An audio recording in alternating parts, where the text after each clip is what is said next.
second, and then we got the intro, and then we're gonna start. All right. 30 seconds. Where you at? Where you at? There you go.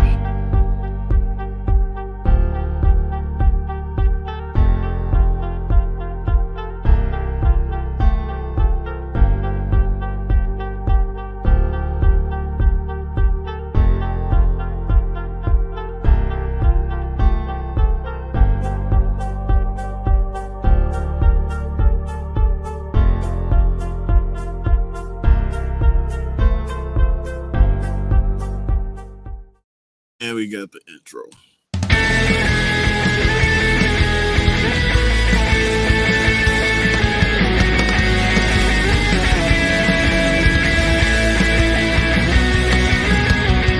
界の怒りは危険にさらせている」「生命は危険にしているよ」「昔々から暗闇がいた」「髪の毛は私たちを救うことができるよ」「君の笑顔好きから」「時間をいつもしたい」Yerp.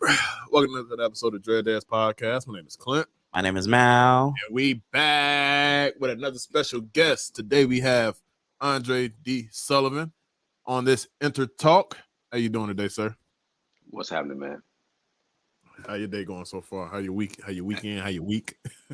Listen, man, I'm just trying to keep my head on my shoulders. Keep it a buck with you. I hate That. But I look, all in all, I can't complain, bro. I'm trying to get the workout. Grateful to have the opportunity to be able to do that, man. For sure. That's all. Like I tell y'all on every single Intertalk, I find interesting people. I find out they're doing something interesting, and sometimes it just surprises me how much more interesting shit they have going on. Andre D. Sullivan is definitely one of those goddamn people because if you don't know, if you go to his TikTok, I think his TikTok is Sully, right? Or is it your name still? Or My TikTok is not Yeah. Andre's TikTok. Yeah. Okay, yeah. So you reimagine pretty much. Well, how I discovered him is pretty much he reimagined like a whole bunch of like Jet magazine, put Dexter Mom on there. Like he made all the old like 2000 early 2000 cartoon characters, made a lot of them black.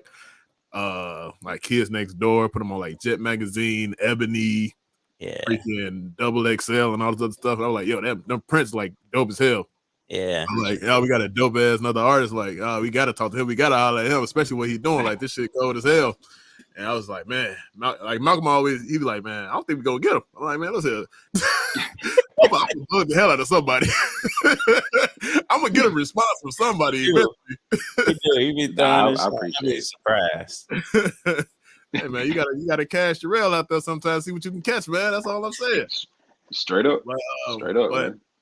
But we've been talking to Andre for like probably like a week and a half, maybe longer. But so went to his website that he has up and found out like 3 extra curricular activities that he got going on, man. Like I seen he did a TED talk. He has a best-selling kids book going on. He got his own foundation going on. I'm like, yo, what the hell be going on? Like this is what I need to see on TikTok. Like, I need the whole backstory on TikTok sometimes, man, because I be going to people's websites and I just found out they got a whole list of everything else going on, man. I'd be like, God damn, that's surprising as hell. Hey, straight up, man. So I guess we'll just start from the beginning. Like how did all this begin? Like far as art, like were you inspired at a young age? And like where did all that come from? Well, I've been drawing all my life, bro. I think the notebook paper you would get in school. I guess at the beginning of the year, just you get your school supplies and stuff together. I would draw through that in like 2 weeks, bro. So like I had a problem. I had a problem, bro. My mama used to get mad because she's like, "This is all the paper you're gonna get." So I'm like, "All right, well, we're gonna make something happen."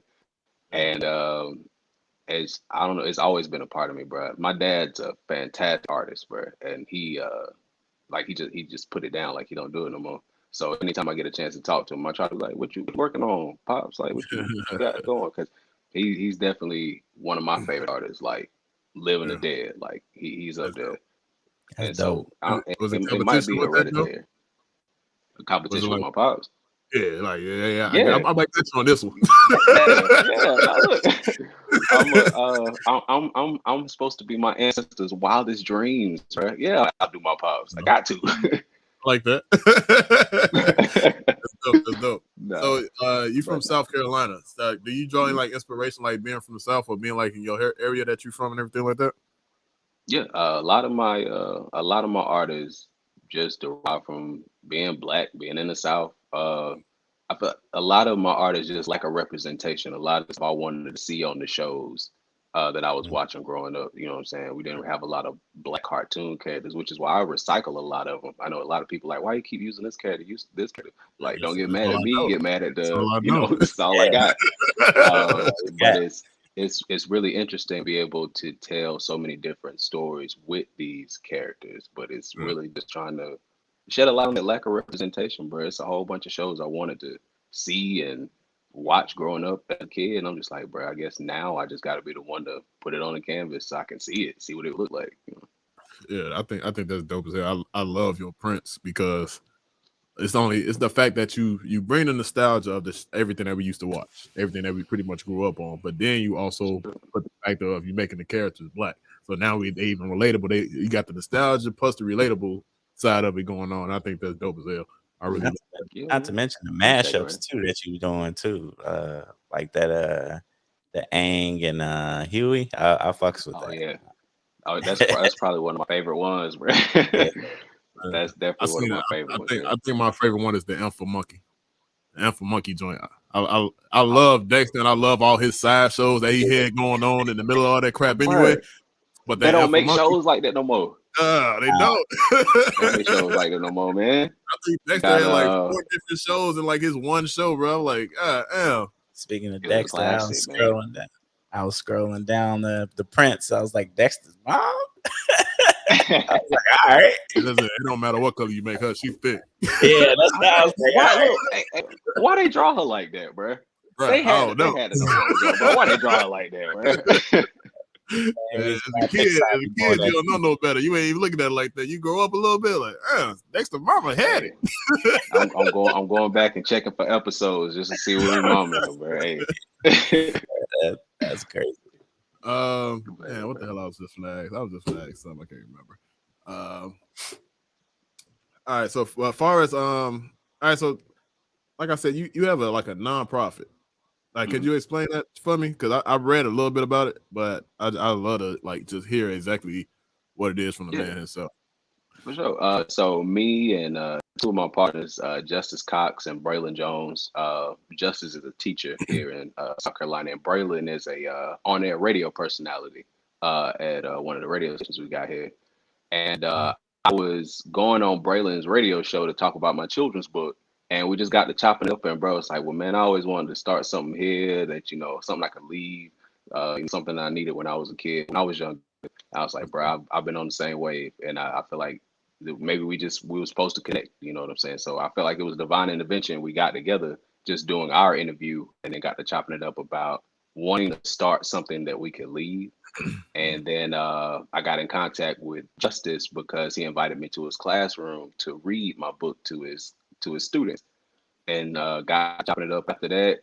Found out we were on the same wave too. I was like, "Hey, bro, you got to meet Braylon."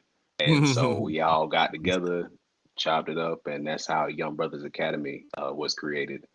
And so we kind of focus on young men, 8th grade to 10th grade. I know it's a really weird time for young men at that time, especially young black dudes. Yeah. So we just kind of want to take them in this real malleable time and try to show them how to look at things through two different lenses. You know what I'm saying? Especially being a young African American man right now. And I feel Right. like it's really important because they need a whole different set of skill sets than we needed growing up. So Yeah. Yeah, that's we true. wanted to like create an entity that we needed when we were younger. And so Nice. it's 4 years in now. Braylon and Justice actually just did the fourth fundraising gala that we normally do every year. We couldn't do it because of the pandemic, but this is the first year they did back. I wasn't able to go because I'm doing the full-time art thing. So my time is really dedicated to this because if I don't paint, I don't eat. If I'm not working, I'm not, I can't get around, can't do my thing. So they've Yeah. really taken the reins of the nonprofit and really grown the boys. And I just enjoy being able to watch it from a distance while I'm working, bro. But it's, Yeah. we always keep up with each other, chop it up, and just to see how each other are doing, especially B-Man. B-Man always hit me up. Braylon, I call him man, but Braylon always hit me up to say, chop it up, what you got going on. Yeah. He found out about the clothing line I'm about to do recently, and he said, let me know if you need a model. I'm like, calm down, Shamar Moore. We good. Say, when I need to call you, you'll know. You'll know. You know what I'm saying? But nah, man, that's my dog, man. I really appreciate him reaching out because I get to working so much, man. I forget to have a life, So Yeah. it's always good It's to like have people, Nah, it's like that sometimes. Yeah. Do you like being like more hands-on with the program, or like or would you rather like? Because of course you still have something going on with the program. Like, of course you're still either a mentor, or you're like background foreshadowing, whatever the case is. But like, did you enjoy being like more hands-on and like probably being there and stuff like that? I would absolutely like to be there more. My thing is I don't want to set the precedence that I can be there and I can't. Because I Yeah. feel like I dealt with that a lot as a kid with my pops, and I don't want them to have to deal with that too. So if I have to remove myself from the situation so that I can focus on what I need to, so that I can bring it back to y'all, then I think that that's the mission at hand. You know what I'm saying? It's not like y'all are not in fantastic hands with B-Man and Justice. Yeah. It's just Exactly. right now I gotta make sure that I'm not giving y'all any wrong information. And if y'all are looking at me, seeing what I'm doing, and this is something that you're interested in, I want to make sure I'm doing it the right way. No, So for I'm sure. just, that's really it, bro. I don't want them to see me and then not see me because I know how Right. that could be. As far as expectations and everything like that. Exactly. Yeah, I get you on that. So in the midst of all this, that I just asked you, you said the kids book. So I seen, is it just the one series with the little girl, or is it like different series? 'Cause I seen like different books, but I didn't know if they was all connected or they was just like the same thing going on. Like I didn't know how that was going. Well, I got 4 children's books out now. The first 3 are connected. Okay. They're all based on the same character, and then the 4th book I just put out was based on like a poem that I wrote, and I just kind of sat on it for a while, drew some illustrations like around it, but didn't really like flesh out the idea until a couple of years later, and then I realized I'm doing the same thing I did with my first children's book, which was sit on it because I didn't think people would like it. Like it'd been so long since I written something, like maybe just Yeah. doing that thing I do all the time. But I was So like, what nah, made this is you want to do that though? Like as far as the kids book, like what made you like how did that like idea pop in your head even from like jumpstart? it's wanting to have wanting to have my hands in the future some type of way. I'm just Yeah. like if you can do anything, if you want to change anything about the future, like tell it to a kid. Like really ingrain it, like make sure it's so like when they're older, it's second nature. So I'm like, if I want to change the future, then I gotta do something right now. What can I do? And I've always loved drawing and I've always loved music. So all of my books rhyme because like I mean rap, music, everything about that, it's really important to me. So yeah, I want to make sure all the books rhyme. It was Yeah. So to go on, I see your background. You got a lot of legacy acts going on back there. Yeah, You you. see Marvin Gaye, Sinatra, Michael Jackson. Mike. It's some up here you can't see. I got Kendrick and the Fugees on the top row, and Okay. You got and Barbara impeccable Streisand taste. up there. Yeah. I appreciate that. Bro. Yeah, good taste. Good taste. So as far as that, like, is your legacy like one of the, like, because you got so much going on as far as the art that you do post on TikTok with the reimagination and everything like that. Also with the nonprofit that you got going on, the organization, and also with your kids' books. Like, is legacy like one of those things like that you either ingrained, like you trying to get ingrained in yourself, or just something that you're trying to pass down and say, people, if somebody types your name in, they know this pops up. Like, is that like a part of like what you got going on like right now? Like, is that your like focus? The focus is definitely to leave something. I think back in 2015, back in October through December to January and February of 2015 to 16, I was in a really bad car accident. So at that point in time, I was talking to my publisher. We were in the final leg of getting the first book out, but still sitting on it, still kind of worrying about what people are going to think about it, what people are going to think about me, something brand new. And my aunt and my uncle, Phil and Denny, very important to who I am as a person. Like my entire music taste is from them. Wanting to do anything cool, say anything, I think that really came from them. And they passed away around the same time. So I felt like I was losing like physical pieces of myself, bro. And it was really hard to just find that next step to go forward.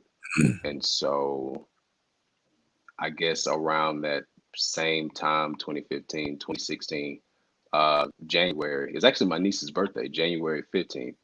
I got into a really bad car accident. And it's something I shouldn't have walked away from, but I did. Everybody walked away from it okay. Right, that's good. But I laid there for a couple of days, like, you know what, I think this is God trying to tell me something, bro. Like, I'm gonna take people who really believe in you the most, and then I'm gonna break your body up a little bit, just because you're not listening to me. This is what I'm thinking that he's saying, and I'm like, all right, well, cool. I won't put the book out. I'm thinking this is all a snowball effect because I wanted to do this, and had a dream about my uncle, and they pretty much told me stop being afraid of what could happen. Stop being afraid of potential because you have plenty of it. You know what I'm saying? And so I took that. That's funny because I listened to your TED talk earlier today. I was like, let me go ahead and check this out. Like, of course you did a TED talk, but let me actually go look at this shit. And like the thing that you're saying right now is exactly what your TED talk was about. Like it's people that have the potential, but they either too scared. I think I had to be you because that's the only thing I just heard recently. Like they're either scared to go forward of what could be, or they're scared of the past or something like that because of like just history not going in that person's like direction or that person's way and shit like that. So like hearing you actually say that shit like it's like double reflecting on me right now. Hey, it's a real thing, bro. Like, man, I think if I was a superhero, I think my superpower would be manifestation, bro. Like just the ability to bring things around me, people in situations. Like I feel like that's a real thing, bro. So like, and it's like a muscle. It's muscle. You flex it, you exercise it. The stronger you get with like being able to do it. And I feel like manifestation has just happened to me all my life, in small increments. Like I never knew that I wanted to do the thing until I like, oh, that's cool. Maybe later on down the road. With my TED talk, I watched a TED talk in high school. I was like, bruh is really spitting right now. I would love to do something like this. Yeah. And just put it in my mind in my senior year. You know what I'm saying? I'm 30 now, but that it's full circle. And it's just crazy how that all worked itself out. I've always wanted to do something with children's literature or working with kids. Like I'd start writing a children's TV show at one point in time, and like just trying to write the treatment for it, trying to find somebody to build a set. And it was gonna be like a Black Mr. Rogers meets Barney, and it was gonna be really tight. But it's just trying to find the right people, it being the right time, and eventually it'll happen because I got the idea and I got the want to do it, bro. So I know eventually it's time. As long as you still manifesting, you manifest. So it's gonna come eventually. Yeah, you just got to keep that same energy. That's all. Just gotta make sure I'm ready. Gotta make sure I'm ready when it happens, bro. Yeah, that's all. That's all. That's dope. You giving mad Andre 3000 vibes, sir. I get that a lot, bro. I get that a lot. That's dope as hell. Hey, look, if they ever trying to do the biopic, bro, I'm open. I'm right up the road, bro. I'm right here. Yeah, I'm gonna tell you what you told your man. Calm down, Shamar Moore. All right. But no, that's dope. That's dope. No, that's dope as hell, though. That's dope. But far as I guess how did the process or how did even the invite of doing a TED talk even happen? Like, did it just hit you in the email or hit you in the inbox or something like that and say, hey, yo, we love what you're doing. Like, love your kids' book. Cause I don't even know if your kids' book was around the same time as like the whole TED talk thing. Like, how did that even how did you even get on like that type of radar? Cause at shit, even now, fucking TED Talk is like one of those like big damn platforms, like far as forums and live speaking and everything like that. Like how did that opportunity even like arise? I found out that they did it in my hometown. So TED has those broken down events, TED Toronto or New York or something like that. And I found out they did it here where I'm from. And I just signed up not thinking that they would even want to hear what I had to say. And I'm like, this is the opportunity that I get to talk to somebody or really get the opportunity to have a platform. I need to use this opportunity to talk about the nonprofit because that's what's going to get the most eyes on it, I think. So this opportunity that I've been praying for and working towards and everything like that, I just really wanted to take the opportunity to highlight the nonprofit, which is why I feel like inevitably I got the opportunity to do it. But I just signed up wanting the opportunity to do it. There were about 300 people that signed up, and they picked 12. Did you have to write like a speech or like just do a pre-recording of everything or something like that? Yeah, we had to go through the whole process. We had a speech coach, her name was Deb. Deb don't play. Deb don't play, bro. and shout out to Deb, bro. She absolutely does not play, but she has a way of encouraging you that's crazy. I mean, she has a way about really making you believe in yourself, and I think that's really tight. She's absolutely in the right field of doing what she do. But I went through the process, wrote the entire thing, and I did my TED Talk in one take. I did it in one take, bro. They was like, if you need to stop, we can pause it. We can break. I was checking it out, so I was like, man, he is really talking. Like, where are the cue cards? Where's the teleprompter at? I was like, yo, where is he going? Hey man, this one take shot. Rest in peace of Takeoff. One take. Rest in peace of Takeoff.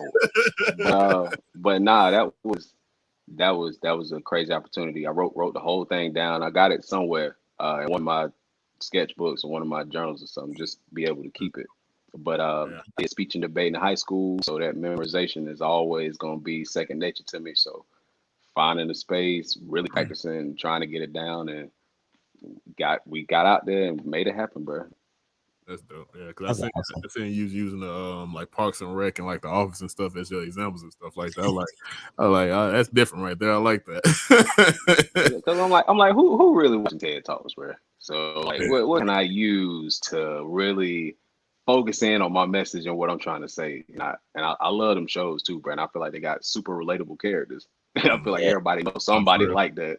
Yeah, exactly. That's why they're so successful the way they are, because there's somebody out there in the world just like that. Yeah, exactly. As far as like representation and everything that you got going on as far as your art, we know it's real important. Do you I don't know, you probably don't have time and stuff like that, but do you watch like either like the cartoons of now or like play the video games of now and stuff like that? Honestly, bro, I've only had 3 consoles in my whole lifetime. Whoa. I get addicted to video games, bro. And that's my problem, bro. When I find something I really like, I put my whole mind to it, bro. So like, it's done. Like I was like, I know I can't have no console as an adult, bro. I ain't gonna leave the house.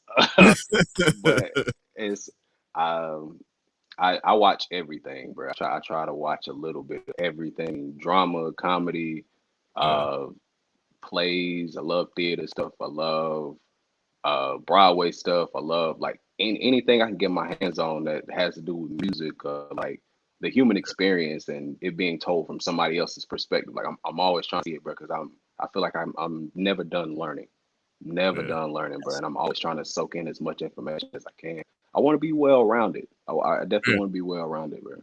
Yeah, it's always better to be well-rounded, just in one direction of one thought process of thinking and stuff like that. Yeah. So, because the only reason I asked that is like 2 reasons. So, the first reason is I seen something on TikTok. I don't remember the name of the damn show. I sent it to Malcolm. It's something on the creek, Craig on the creek or something like that. Oh, Craig up the creek or something like that. Craig of the Creek. Oh, bro. Yeah. Yes. I seen a clip. I've never seen the show, but I seen a clip. Seen the show. I love the show. He was like they just roasted me. I'm like, yo, what the fuck? What's going on here? They're like, they roasted me. I'm like, yeah, they talked about my head. They said, we didn't even know you was insecure about that. Like, you got ashy ass elbows. I was like, yo, like, what the fuck is this? What is going on here? I'm like, I said that to Malcolm. I was like, I don't know if I should be upset, but I'm just like, wow. Like, I didn't know they do stuff like this. Yeah, I told him, I was like, representation. yeah, I was like, Craig of the Clique is the blackest show. I was like, you'll like it because it's black. Yeah, because of course it's been shows that tried to do stuff like that, but like it never like plays out in like the right setting of case here. Yeah, but I seen that, I was like, yo, they did that kind of too damn perfect. Like, yo, what's going on? Yeah, feel like it's talking to you, don't it? Yeah, I'm like, oh man. That's because most of the time the people in the writers' room ain't us. You know what I'm saying? Bro, have y'all watch Atlanta? I'm not sure if y'all watch Donald Glover. Yeah. So y'all watched the Goofy movie episode, right? Listen, I skipped the whole damn season and went straight to the Goofy movie one. I skipped the whole damn last season and went straight to the Goofy movie. I ain't gonna lie to you. You know what's funny? You need to watch What's funny is we like our people in our circle, group chat. We told his ass to watch it. He did not watch it yet. Before y'all even mentioned that, we had this previous conversation before where we was talking about characters and like who would we consider black. And it was funny because like we mentioned the Goofy movie and we was like, oh yeah, the Goofy movie's hella black. Like and like everything that was described exactly. You have to see that episode because it goes left, but it's so right at the same damn time. Please watch it, bro. I'm not even going to talk about it because I want you to watch it to get the same experience. We can't even talk about it. We can't even talk about it. It's that important, bro. But I think that's why representation is so important right there. Yeah, like because the even more fucked up part about it is it seemed like, of course, it's not true, but the way they told that episode, oh my god, right. I went to go look up like, yo, who directed the goddamn Goofy movie? It was that serious. I'm like, yo, like, was this really directed and created by a black man? That's how deep and how good the goddamn episode is. It's ridiculous. It's scary. I had homies hit me up like, bro, they the last episode of Atlanta was about you, bro. You might want to go back and watch that. But I was like, man, listen. Nah, it was really good. So yeah, it was incredible. Now you have somebody outside the circle telling your ass to go watch the damn episode. Yeah. I'm gonna watch it. I'm getting to it. I'm getting to that episode. That's the one. They might get an Emmy for that, boy. That's the one. For real. I had literally saw clips of that episode, and I was like, I knew it didn't do it justice because I was like, yo, this is lit. I was like, because we had a conversation before and we was arguing about certain characters and stuff for lack of representation for us back then and stuff. And it was like, because our conversations, we'll like somebody mentioned Goofy movie, people will mention Piccolo from Dragon Ball Z, and then like some other characters we throw out there and stuff. Like those legit two things is black. Like that's Uncle P. That's Uncle P. Yeah, Uncle P too. Yeah, that's Uncle P. I mean, what was buddy name from Doug? Skeeter? Skeeter's another one too. Definitely black. I think Roger was some type of Hispanic. But I mean, it's how they show different ethnicities, bro. But it was Doug taking that step to be like, hey, we got other people outside of what we got in the crayon box. You know what I'm saying? That we can take to try to represent. Craig of the Creek. They use ASL in that show, bro. You know how many people use that language? Like that. That's so tight to me. That's so dope. Yeah, it's crazy. That's the same thing Malcolm put me on. He put me onto an anime. I can't remember the name of the anime, but the main character is Boji. Ranking of Kings. Ranking of Kings. Hmm. He put me on this show, and he was like, I ain't like it at first because it looked too damn cutesy and everything like that. But when I actually paid attention to it, he was like, the kid is deaf. So like this whole time, like in the whole anime, he's deaf. Everybody either has to learn sign language or they have to understand his emotion and everything like that. And like that was something that anime doesn't do. Like a lot of animes won't do that type of stuff, and we thought that was like crazy as hell. Like it's just something different. Like it's new and fresh, so relatable for like either everybody or just that certain group because now they feel like they're being represented in it. I would assume that they feel like they're being represented correctly because the show is really good. Like they don't stray away from the shit. They don't scare away from it. They straight up with it, saying that like this kid is deaf, but he's still going through all these trials and tribulations through the whole like series and everything like that. So, and that's just proof right there that you could have representation and it can still be great. It can be good. Absolutely. Like anything you watch, like a character can be interesting enough where people, the audience, will fall in love with that character. Because, like you said, because like I was telling him, I almost passed up on the show because of the thumbnail of the show when I was of the art, and I was like, because normally I like whimsical stuff, like when I think about Studio Ghibli and stuff, like I like their art style and stuff. So like I instantly go towards that, but like it was something like the thumbnail was like ugly for they had it ugly on looking on Crunchyroll for some odd, for some odd reason. And I was like looking through stuff because normally like I binge or watch or like I'll try any fucking thing I see and watching wise. So like when I got to it, I was like, okay, and I played the first episode. I was like, oh yeah, this is dope. And then I was like, oh fuck, this is dope. And then the third episode, I was like, all right, I'm hooked. Yeah. I'm gonna go and check it out. It's called Ranking of Kings. Yeah, it's called Ranking of Kings. Yeah, it's really. What is good. it on? It might be on Hulu now, but I know it's on Funimation and Crunchyroll and stuff like that. Funimation, Crunchyroll. So pick your poison. Crunchyroll admins, I know y'all out there watching, bro. Sponsorship.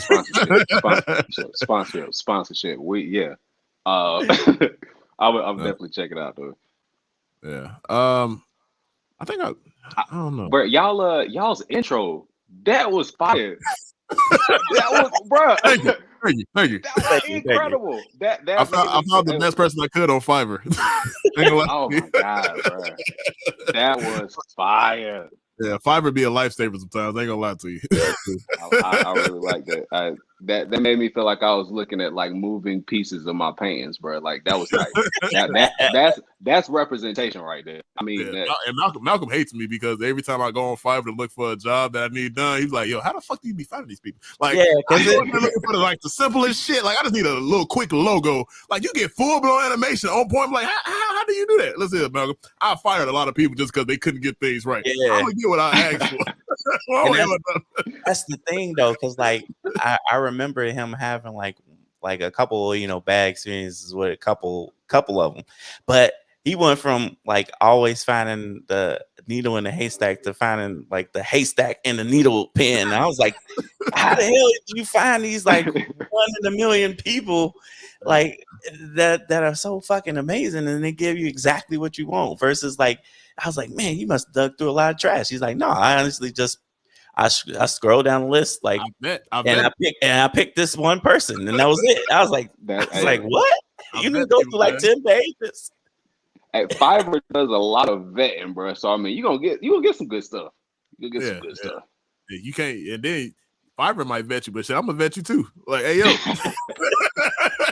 let me see what you got right fast. I don't even be playing like, I know what I be wanting, but like I need it done correctly, and I ain't like I'm rushing nobody or nothing like that because we got all the time in the goddamn world. I'm like, yo, if I'm asking for something, can you deliver or not? Because one time we asked for like a simple intro, and like this person just used like the worst clip that they could find of our videos or something like that, and they just clipped them and mashed them all together. I'm like, hey, yo, I could have did this shit. Like, that's not even what I asked for. That's not even what the hell I asked for. Literally, both of us editing shit, and I was like, we could have did this shit. Like, you did this at home, bro. Yeah. Like, you literally went on our page, got the first thing you could see. I was like, we could have did this shit. It'd be like cutting corners, bro. Yeah. I don't like laziness now. I don't like that, boy. Yeah, for sure. But all right, so you said your pops was your inspiration or one of your inspirations.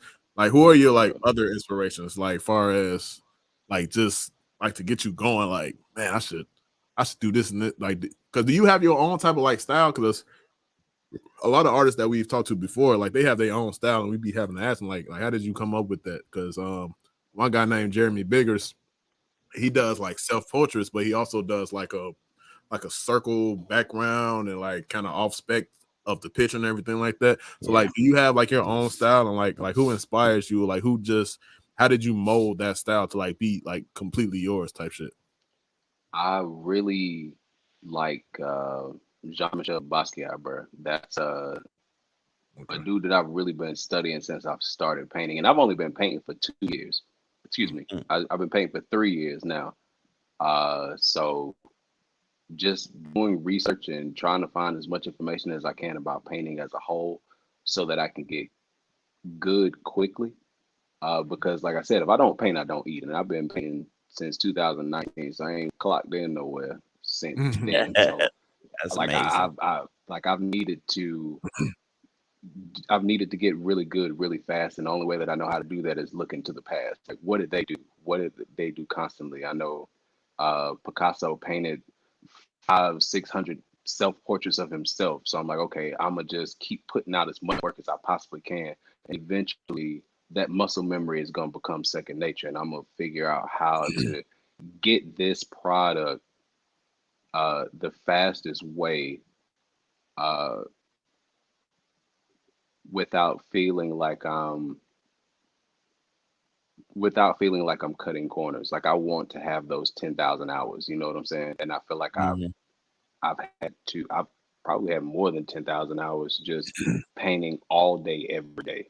So I know I was reading just a little blurb about Picasso and like his daily routine. So like, bro would get up at 11 and just socialize, do his thing, eat breakfast from like 11 to 3, and then from like 3 to 9, he would just crank out as many pieces as he could. So for them 6 hours, he was just locked in the studio, and then from like 9 to 11, he ate, socialized, did his thing, whatever he wanted to do, and then from 11 to 3 o'clock, he was back in the shop just trying to crank out as much work as he could, and then from 3 to 11, he went to bed.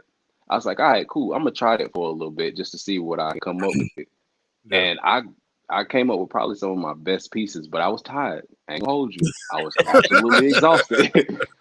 Cause like I get up early, bro. So like it's hard for me to lay in the bed till 11 o'clock just like not doing anything. But I definitely cranked out some of my best pieces. But I don't feel like I have a style yet. Like I feel like I'm still learning, and I'm still very much a novice student when it comes to painting. And I feel like being able to not even imitate, but pay homage to Basquiat or Jackson Pollock or Romare Bearden or anybody like that, just wanting to show your impact is still heard today. Like, even gone, you felt like your work didn't reach who it was supposed to. It absolutely will. It absolutely can. It's just about making sure that it's in concrete, like trying to make something that's in concrete. And I feel like they absolutely did that. I want to find myself creating pieces like that. Okay. Is it somebody that you would like to like learn from though? Like, far as like, even I ain't gonna hold you to the past, because you can learn a lot from just like, I guess, past people. But like, it's somebody like current right now that you probably got your eyes on the scene. Like, yo, I love to just have a one-on-one sit down, or like just a 24, 48 hour type session with these guys just to learn and like kind of read and like have a little bit of their skills, whatever, rub off on me and stuff like that. Do you have somebody like that right now that you probably paying attention to? Yeah. It's a lady. Her name's Ashley Sherrill. If y'all get a chance, please go check out her Instagram. She did Michelle Obama's portrait, the first one. I think it was in black and white. Oh, okay. Yeah. I seen that. That grayscale, bro. The way she paint black people is incredible.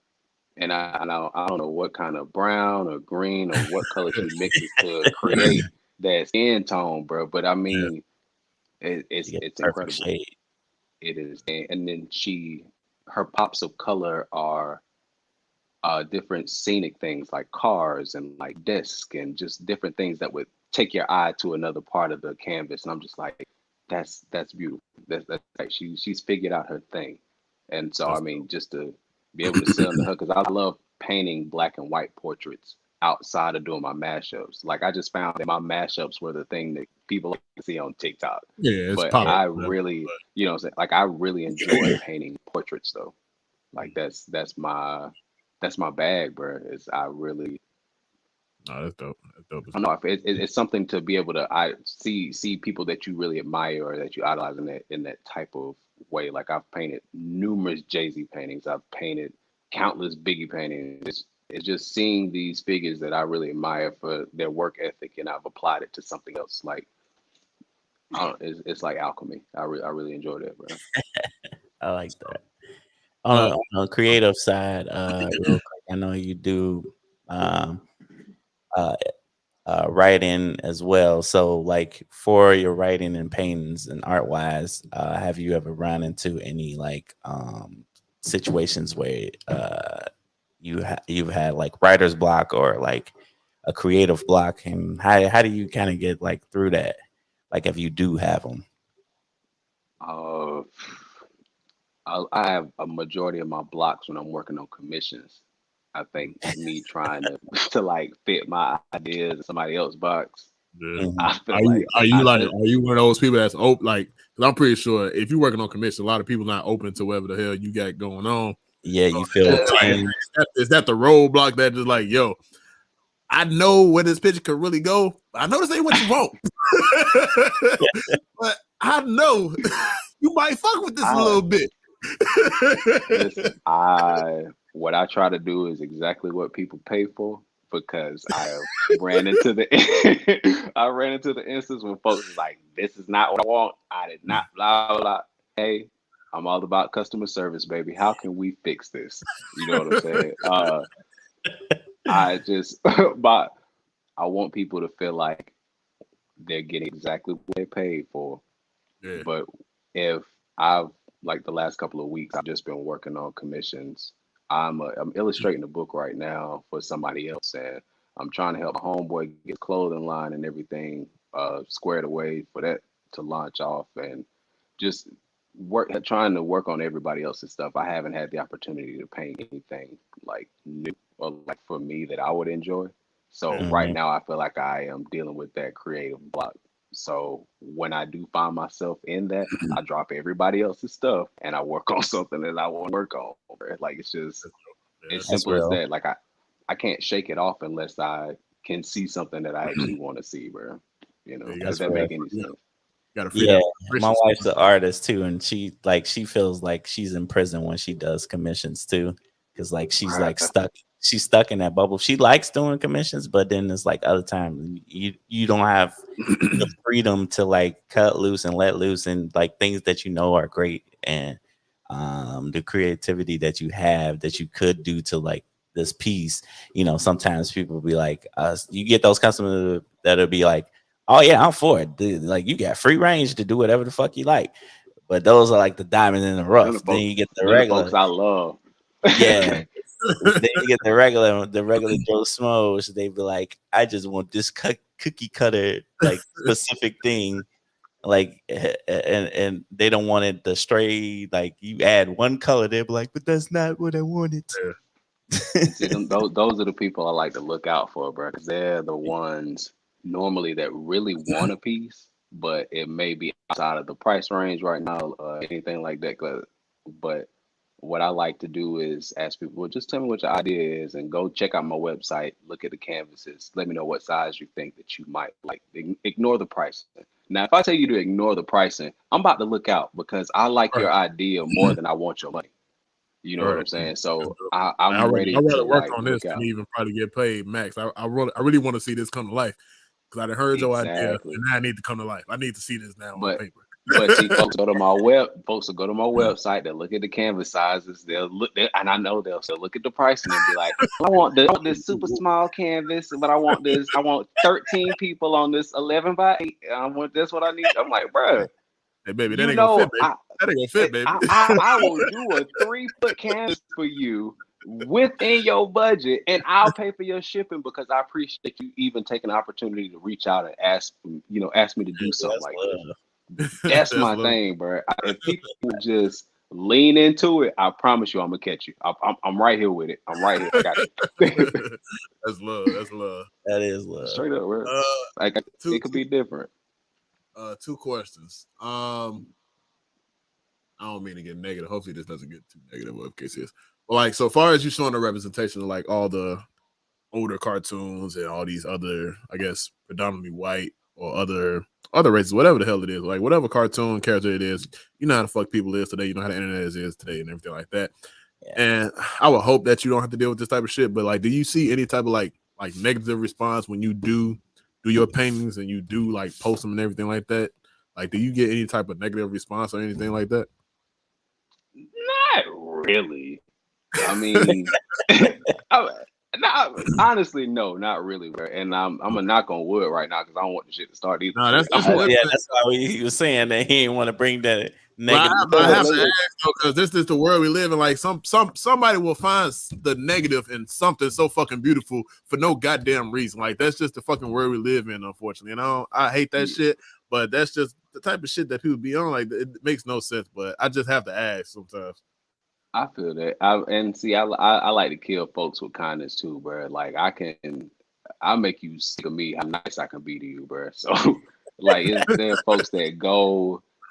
Recently, this shorty commented on my TikTok. She was like, yeah, the prints are good, but it take like a month to get there. And I'm just sitting up here, I'm like, shorty, I'm one man with two hands trying to run a conglomerate, if anything. Yeah. It's more cost effective for me to ship everybody's on the same day in like a bulk order, and to take yours down to the mailbox and be like, okay, here's yours. Like I'm gonna do what's gonna be most cost effective. You know what I'm saying? I want to be cost effective for me and for you. So if I'm doing that, that keeps the cost down for folks who actually want to buy the prints. You know what I'm saying? I want to make sure everybody can keep their bread in their pocket if they need it. And so I commented back. I was just like, yeah, sometimes, but I appreciate your patience, though. Smiley face. Malcolm, that's the one thing I hate, bro. That's the one thing I hate because, like, that's the one thing that bothers me when people contact artists and stuff like that and want them to do extravagant stuff. And you forget at the end of the day, they not fucking Amazon or Walmart, bro. But like in the microwave era, though, that's what it is. It is. It is the microwave era, but you have to think about it. You ordering a custom whatever from this artist. So not to mention they have to get materials, they have to paint it, they have to make it. They have to make it verbatim. Like they have to sit there and do it and create it. And it's like, yeah, if you want something fast food wise, like go take your ass to Walmart. Like, but like you got a nice canvas for $100. It'll be good. Right. They'll print up whatever you want for the little $20, and then the shit gonna rip and all this other stuff. And people don't realize how much materials and everything, quality and all that stuff like count, because like that shit drives me crazy. And I don't understand why people like, especially it drives me crazy in like our community. Cause like I see that a lot with like us black people, where like we see a black artist, we be like, man, this is expensive. You can't lower your prices. Like, no, like you asked for 100 by 100. You want the homie price? But would you do this? Would you do this to the electric company and you lower my electric bills? Bro, get out of here. No. Like, man, people said, man, just like people said, man, you go to the Gucci stores, you don't ask for no goddamn discount. Right. you don't ask Louis Vuitton for no discount. How many pairs of Jordan do you got in your house? Like, do you go to the fucking Foot Locker or wherever? And not once did you say, hey, let me give you half now and half after I wear these for a couple of days. Right. You never said that. Some of y'all playing resale, goddamn it. Some of y'all paying double the price. Double the price. But I think the important thing though, when it comes to people like that, because you know you're always gonna run into folks that they'll try to nickel and dime you, but they'll want you know the Mona Lisa for $100 or something like that. But then there are folks that ask you what your price is. You tell them that, and they're shocked. They're like, "Bro, is that all?" Yeah, those are the people. Those are people. That's your audience right there. Yeah. People that's who you're looking for. That's who you're looking for. The people that just go to your shop, they be like, "Oh, I want this XYZ," and you tell them how much XYZ is, and they're like, "Okay," and they just put it in the cart and they buy it, and that's the end of the story and shit. And they don't bother you. It'll They come know when it how comes. everything works. Oh, yeah, those are those are perfect. Hey, buddy, I people. just got it in the mail. It looks great. Thanks, man. Right. Right. Thank you.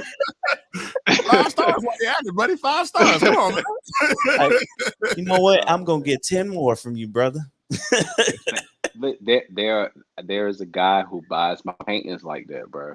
Like the first time I told him how much my paintings was, he got upset. He was like, "Dog, you are pricing yourself out the game. Stop that." Yeah. He made me raise my prices when I met him, bro. And every time he come to buy a piece, he's always giving me at least 25 to 30% more than what I've asked him for this piece, bro. That's a good But that's customer. That's a good love. customer.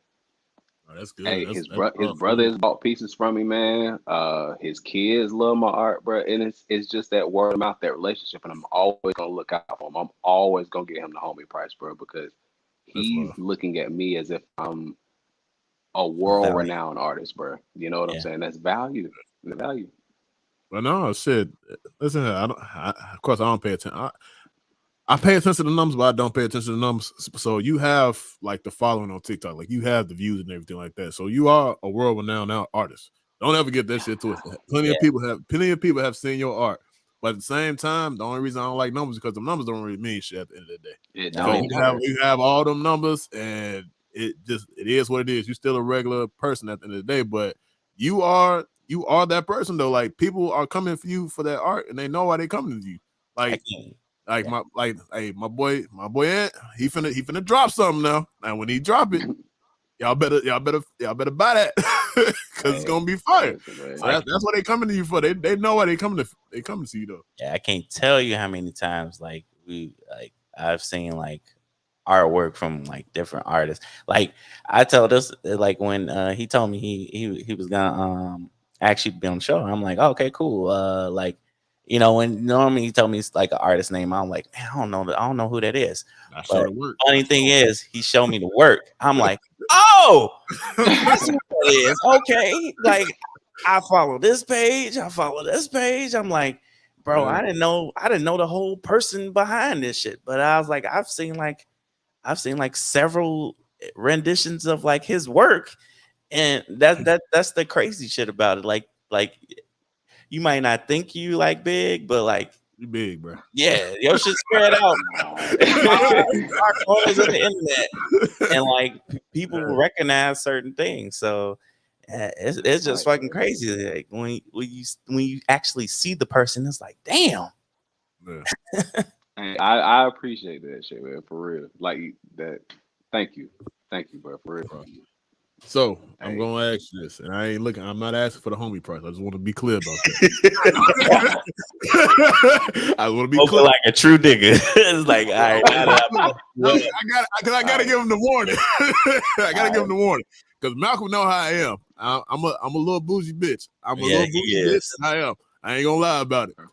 So I know your prints are on sale, and I ain't asking for the homie price.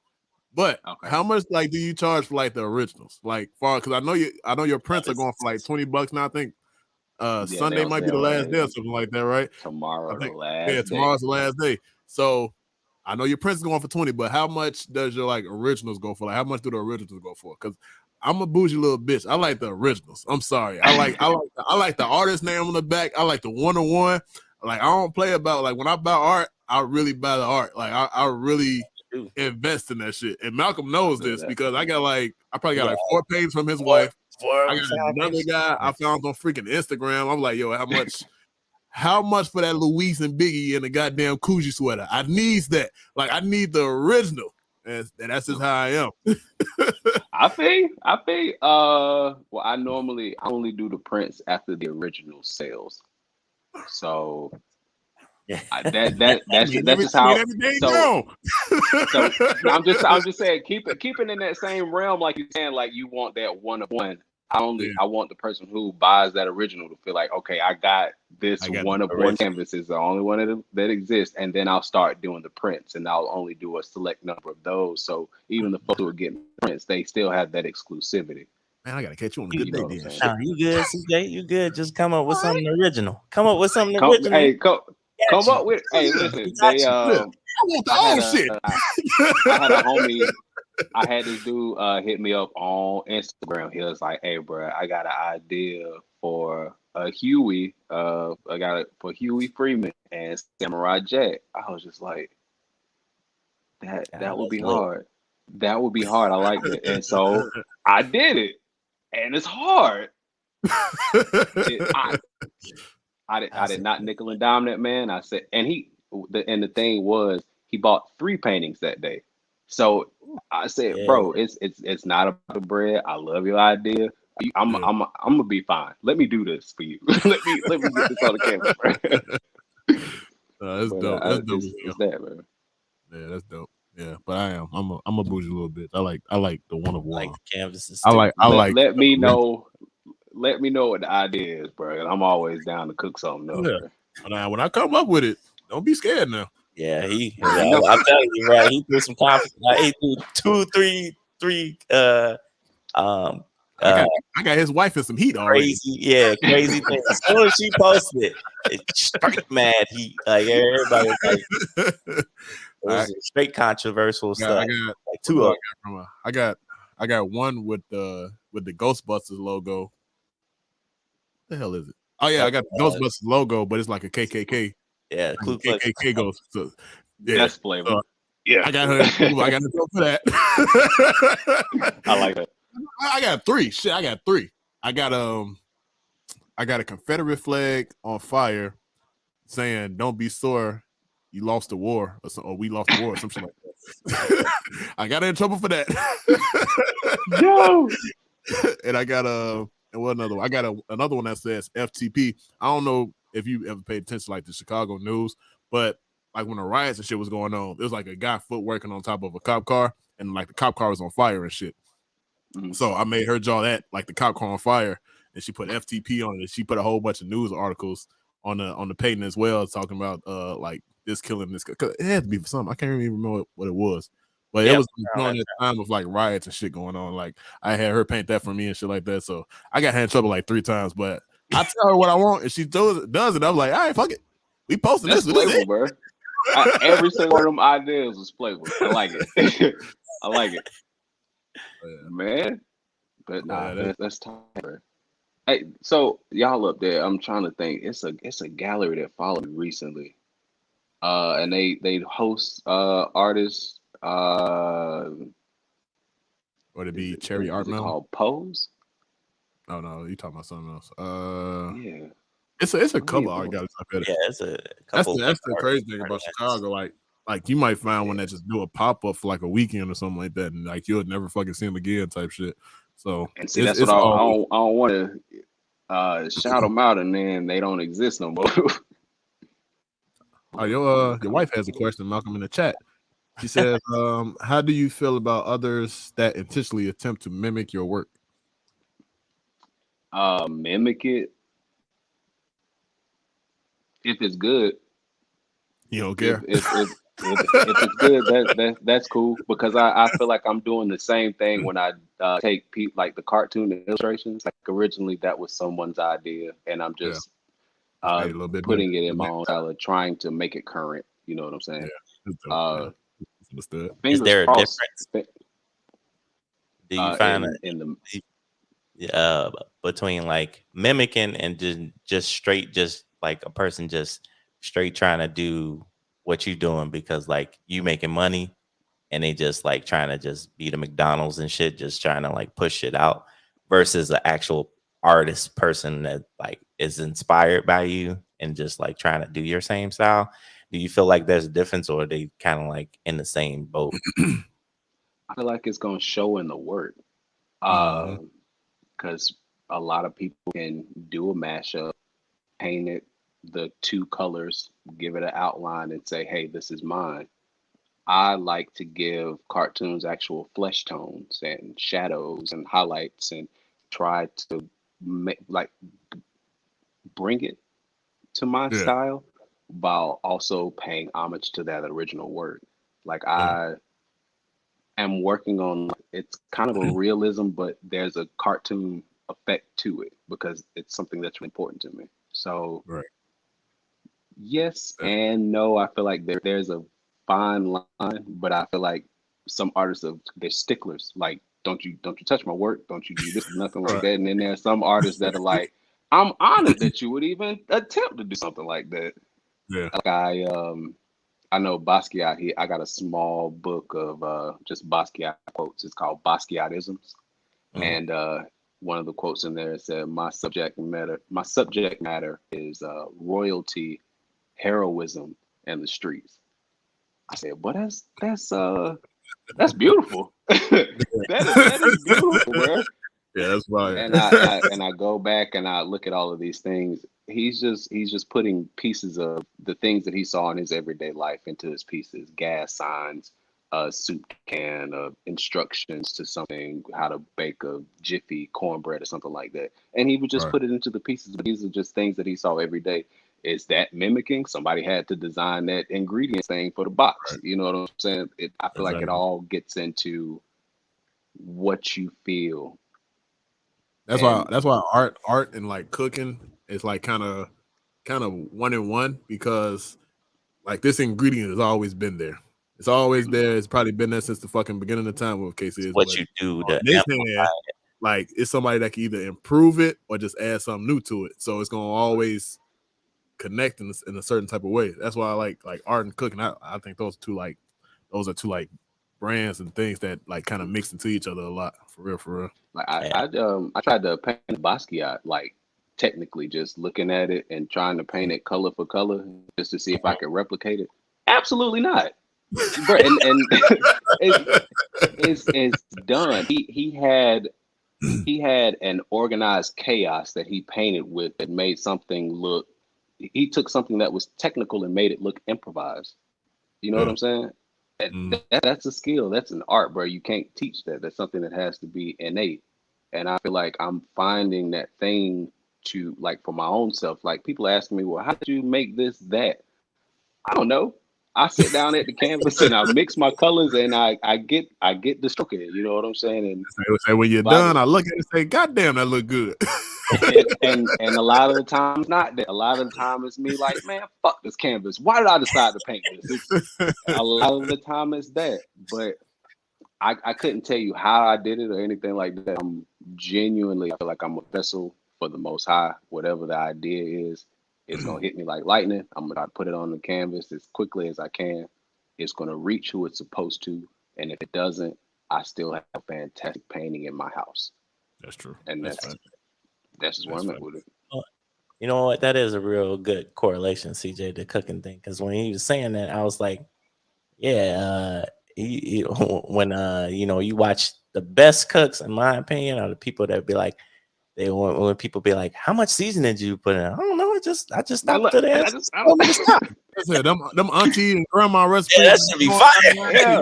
Nobody wrote this shit down. That shit is not written down. None of that's written down. Look, it's a feeling, baby. Yeah. That's exactly what I heard from you when you was like, I don't know. I just paint. That's what it feel like, bro. Y'all have y'all seen Soul? Y'all seen the Disney movie Soul? Yeah, I seen Soul. So when he go to that ether, I feel like that is a real place, bro. People just find themselves locked in, and it's that mode, bro. I feel like it's absolutely a real place. I feel like that for real though. Yeah, I definitely. Yeah, it is. It is definitely a place, because like in different art mediums, because like I do martial arts, so like we call it like the void. So like, people like you just instantly just go into it, and you don't like kind of like you present, but you're not present at the same time. So like when you're doing stuff like something that you love, like you just like fully into it. So like I totally like that. That's the one thing I loved about that movie when they did do that. So now that you mentioned it, yeah, that makes sense for like other mediums. So like if you, it's crazy, like bro. You can't answer it because like you just in your little zone thing. So I started with the sketch. Here we are. I don't. All I can tell you is that I'm finished. I like that, Picasso.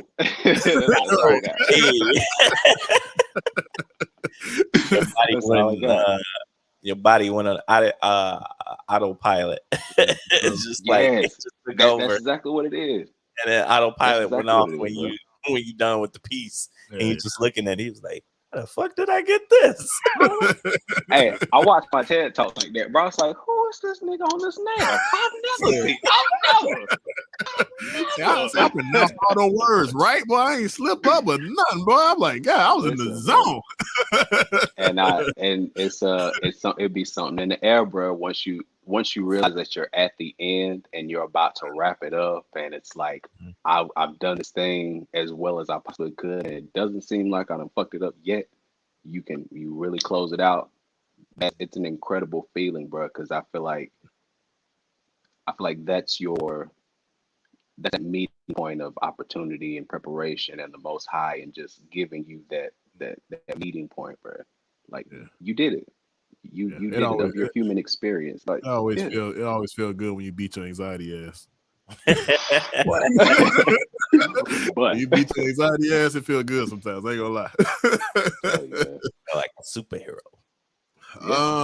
So far as your art, I know we was talking about the gallery and everything like that. Do you ever plan on or have you put your art in in a gallery, or do you plan on it, or just probably like a showcase or anything like that? Like, have you done anything like that, or you plan on anything like that?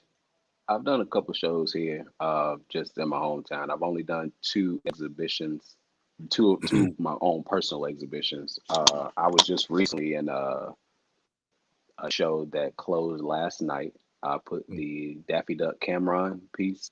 I put that in the show. Cool. And I went to go pick that up last night. But I mean, I try to stay away from exhibitions and trying to get into galleries and stuff like that, bro, because people they're so fickle, and I know that sometimes people will try to share their opinion specifically to hurt you. You know what I'm saying? I feel like I'm still too much of a novice to be like, hey, bro, I do this for a living. Like, this is what I have to do to pay my bills. You're gonna sit up here and tell me this? It's whatever derogative term you want to use. I ain't got time. I can't.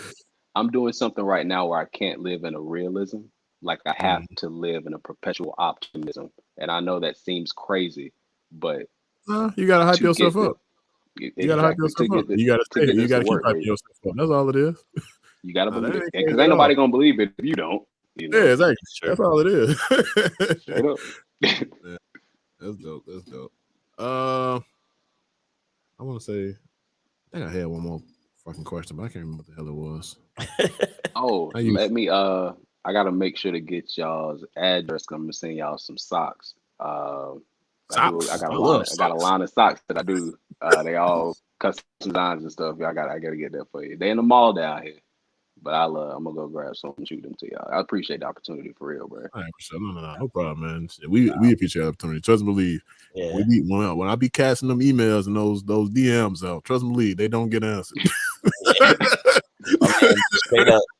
And the way Instagram is at this point, I'm pretty sure half of my damn shit is in spam somewhere.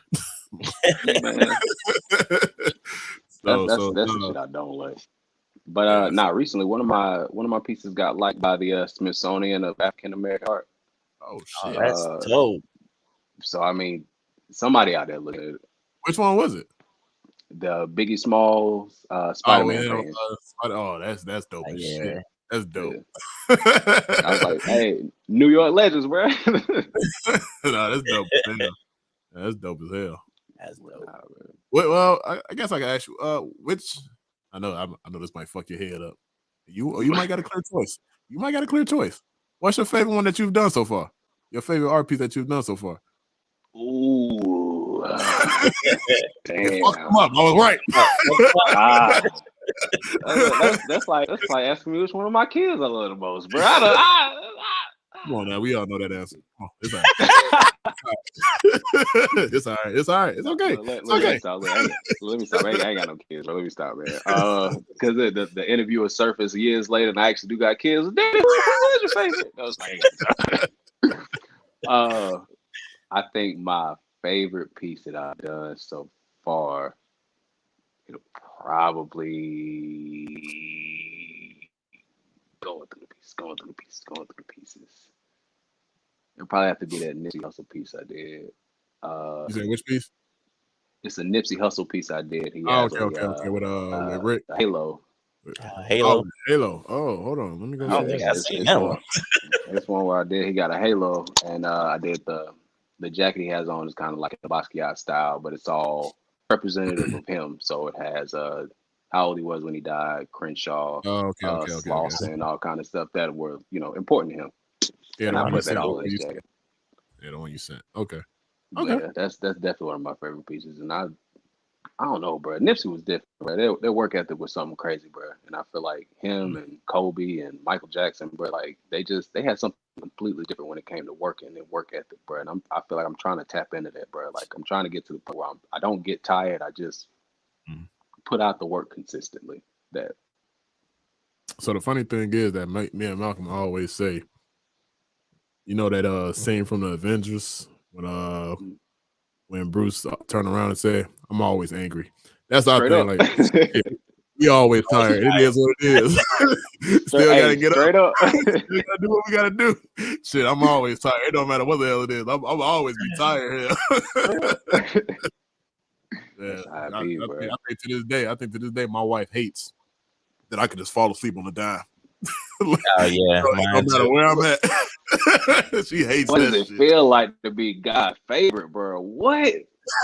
I wish I could just fall asleep like that. What? Man, oh my God, bro! I'll be in the middle of something. I'll be down here editing or something, and I get the nod, and then I hit the Grandpa Simpson. Yeah. There's a time I wake up and I take my ass to bed. Damn. It'd be like that. You're blessed. You're blessed. I envy you. I envy you, bro. Damn, I wish I could fall asleep like that, bro. Hey, but the downside is we still tired though. I'll tell you the secret right now. Get some goddamn kids. That's the secret right there. Yeah, that is a secret. I gotta get a bag first. I need the bag first. I got to have the bag first. I'll give you the secret sauce right now, live on camera. Get some goddamn kids. You'll be tired as hell. I promise you'll be tired as hell. Yo, it's something about that, bro. Like the life force from you just slowly, like, just gets like the energy that you had just slowly. They take your life force and they run around with it. That's what they do. That's crazy. That's wild. They run around with it all day and they say nah, nigga. And they just keep on going. Y'all watch What We Do in the Shadows. Watch What We Do in the Shadows if you haven't. Come on, FX. Is that the one that's on FX? Yeah. It's vampires and all that shit. Energy vampire on there. Named Colin, bro. That's what I'm thinking of as y'all are telling me this, bro. It's like, the kids just drain, they just sucking dry your energy, bro. Like, no. Don't get me wrong, we love the kids, but it's just it's something about like they have so much energy, and I'm telling you, this is $1 million idea. I don't know what corporation listening, but if we can harness the energy of kids and put that shit in the can for adults. Oh man, they did it. They did it in Monsters Inc., bro. They did it in Monsters Inc. It was just screams. You talk about the screams, from the laughter. Yeah, that's basically it. But I'm just saying, like, we just pop it like Red Bull, and just doing that right now. Just have a whole bunch of energy, bro. Just the company doing that right now. They just getting a little heat. They call Nike. But we're gonna keep on going though about that. But we're gonna keep on going. You're a fool. Nike doing that. I listen. I absolutely feel for y'all. I feel for educators out there, bro. I feel like I'm completely through. When I leave like school visits, I go read the book to the kids and stuff, and they hit me with questions. I'm like, dog, y'all can't be asking y'all parents and stuff, bro. Y'all can't be asking y'all parents and stuff, and y'all gonna put me on the spot in front of this classroom. Wow. I remember one time I was going around the room. I was asking them, I'm like, all right, so what do you guys want to do when you're older? And everybody telling me, I want to do a doctor, I want to play football, I want to do this, I want to do that. And one little boy looked at me. He was like, I want to be a dad. I was like, you know what, bro? That's really interesting. I never heard anybody say that. That's tight. So I'm going around the room and I'm like, yo, whatever you just told me that you wanted to do, or whatever you want to be, it's never too early to start. Like, you can be the greatest, but you got to start right now. And I stopped. I was like, except you. But I'm like, I have to be mindful of stuff like that. Yeah. You caught the moment and he's looking around. I bet I got one for him. This is gonna be real inspirational. Shit, I forgot what you said. They gonna love this, bro. Not you though. Don't let early age. You can do whatever you want to be. Anything. Start right now. Start right now. Like, except for you. That's funny as hell. I'm like, bro, I could do a whole comedy set on just what kids be telling me in the classroom when I go to school business, bro, because they be cracking me up, but they so real. Kids will fuck 50 Cent up. You thought he had 21 questions. Run into them goddamn kids. Kids will fuck your head up. Kids are hilarious, man. For real, man. Malcolm, do you got anything else before you wrap this inner talk up, sir? No, I don't think so. Good. All right, cool. Andre, I want to thank you again. Stopping by for inner talk, talking about your life, talking about your TED talk, talking about your wonderful, wonderful art. Shout out all your socials so everybody can know where to follow. And also, everybody, tomorrow's the last day to catch them prints on sale. So you might want to do that. I'm going to say it for them. You might want to hurry up and run to the website and grab them prints. You might want to. But also, shout out the nonprofit too. Oh, yeah. First off, thank y'all for allowing me to even come up here and tell a piece of my story, bro. I appreciate it. It always makes it a little bit more real for me when I can say it out loud. I realize I'm always working, so I never get a chance to stop and really think and be grateful for the things I've had the opportunity to do. So definitely talking to y'all. I really appreciate that, bro. Thank you. Y'all can you follow me on Facebook. It's just Andre D. Sullivan. Instagram, Andre_Sullivan1. TikTok is not Andre's TikTok. Twitter is Black Seuss. And my website where you can go and grab the prints or see sizes, canvases, and all that extra stuff. You can watch the TED Talk. I got some short films up there, the books that you can see. Also, it's just AndreSullivan.com, first name, last name.com. Facts. All right, so I hope y'all enjoyed this inner talk. I want to thank Andre again. Make sure to stay after the live is off to Andre. I think we might holler at y'all on Tuesday.